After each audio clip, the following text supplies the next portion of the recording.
Elevated people know who they are.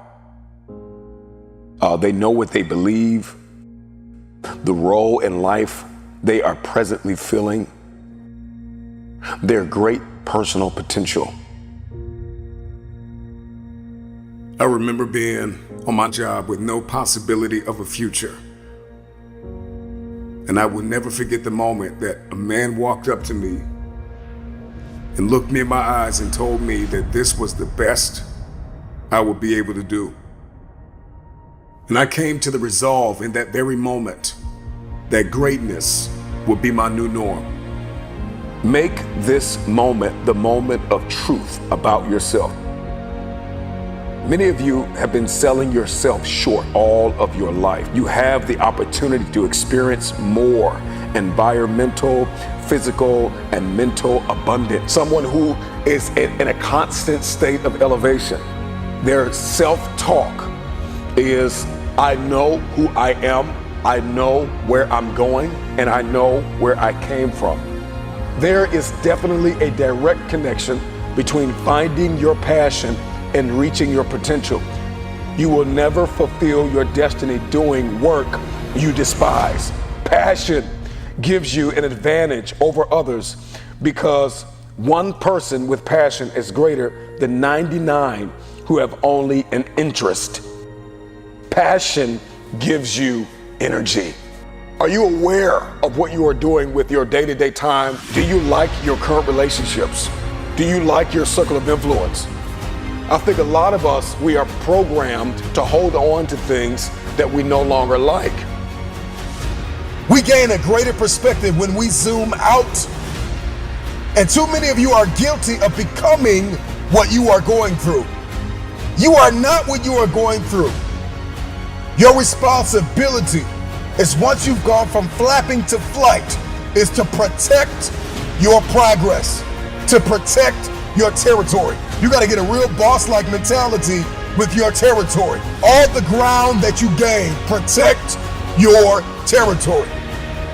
The future belongs to the hungry, the humble, the hustler.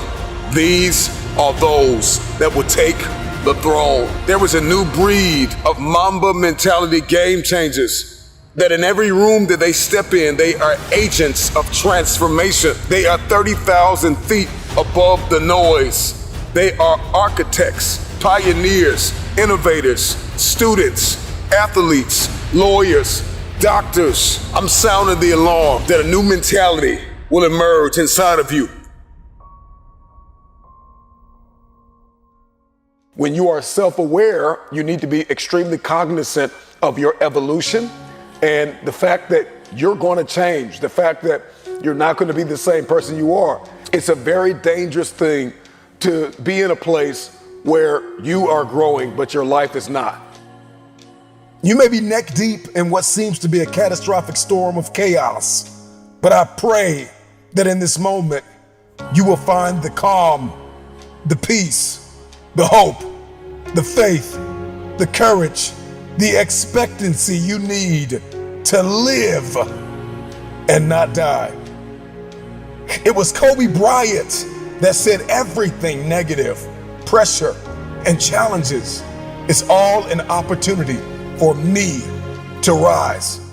It's crises that reveals what we are comprised of. And I ask you the question, are you praying the darkness away, or are you becoming the highest version of yourself in the midst of the darkness? Don't fear the dark. Ask yourself, what did you learn in it? Adversity is our advantage. Decide to come out of this better. Find yourself in this elevated place. You are not your crises. You are not what you are going through. What are you expecting the outcome to be? Because you can't change what has happened. However, you can change what will happen. Do you like what you're doing and do you like where you're going? Let me ask you another question. What would you like to do? If you don't like what you're doing and you don't like where you are and you don't like your relationships and you don't like X, Y, or Z, what do you want? What do you like? And then you got to be able to add passion to it to activate that thing and make that dream a reality. Are you fully aware of the bridges that are required to cross over to make your dream a reality? I think a lot of people, they have this vision in their head, this dream, but they don't know how to make it a reality. We navigate through life and we keep missing the bridges to bridge the gap between dream and reality. So do you know what is required of you? Are you aware of what is required of you to make happen what you see only in your head? I want to give you another quote. Almost every man wastes part of his life in attempts to display qualities which he does not possess. I want you to ask yourself the question, are you the person that is projecting a different you to the world on social media, on your websites, in your meetings? Are you projecting a different you? Are you the same person in private? And I know that there are multiple versions of yourself, or even I have multiple versions of me, but are they consistent? To move up and not stay where you are. You get what you see. And that is the formula for expectancy. Your expectation is what you believe is about to happen. And for many of you, you have been so traumatized by the past that your expectations are so diminished. Your expectations have been dying a slow death because of the trauma of the past. You expect nothing. And so you feel like, if I don't expect anything, then you can't hurt me. If I have no expectation on you, then you cannot disappoint me. If you are going to win the fight for the future, you are going to have a high expectation. What would you like to do? What do you believe you've been destined to do? What talents, skills, giftings, and abilities do you possess to support your desire to do it?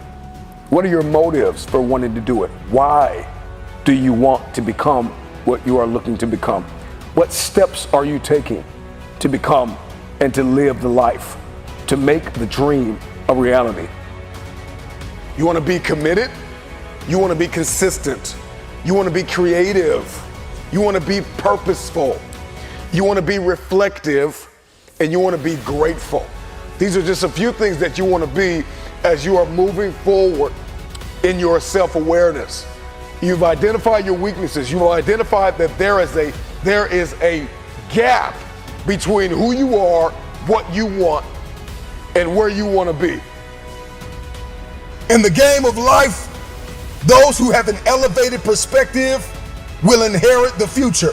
And it is time for you to fight for your future. How bad do you want the future? I want to ask you the question, are you aware of your why? Are you aware of your why?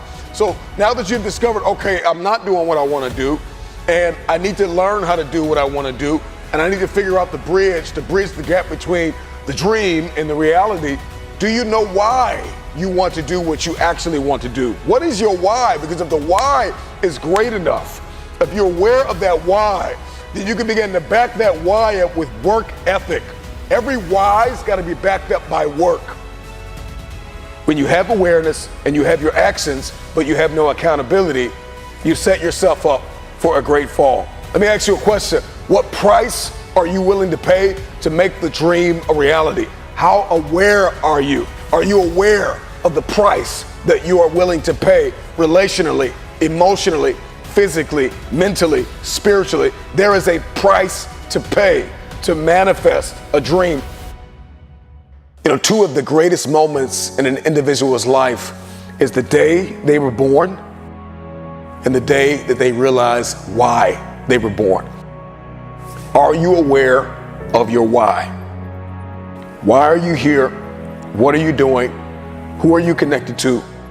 What are your people, your places, and your purpose?